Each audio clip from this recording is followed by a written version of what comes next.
கர்த்தருடைய பரிசுத்த நாமத்திற்கு ஸ்தோத்திரம். இன்றைய நாளுக்கான தேவவார்த்தை 2 கொரிந்தியர் 9 அதிகாரம் 10 மற்றும் 11 வசனங்கள். விதைக்கிறவனுக்கு விதையையும் புசிக்கிறதற்கு ஆகாரத்தையும் அளிக்கிறவர் உங்களுக்கு விதையை அளித்து அதை பெருக பண்ணி உங்கள் நீதியின் விளைச்சலை வர்த்திக்க செய்வார். தேவனுக்கு எங்களால் ஸ்தோத்திரம் உண்டாவதற்கு ஏதுவாயிருக்கும் மிகுந்த உதாரண குணத்திலே நீங்கள் எவ்விதத்திலும் சம்பூர்ணமுள்ளவர்களாவீர்கள் என்று பிறந்த நாள் மற்றும் திருமண நாள் காணும் அனைவருக்கும் இயேசு கிறிஸ்துவின் நாமத்தினாலே வாழ்த்துக்கள்.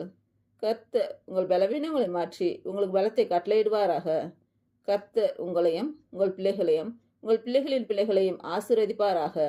கர்த்தர் உங்களோடு இருந்து உங்கள் பணிகளையும் பயணங்களையும் ஆசீர்வதிப்பாராக. ஆமேன்.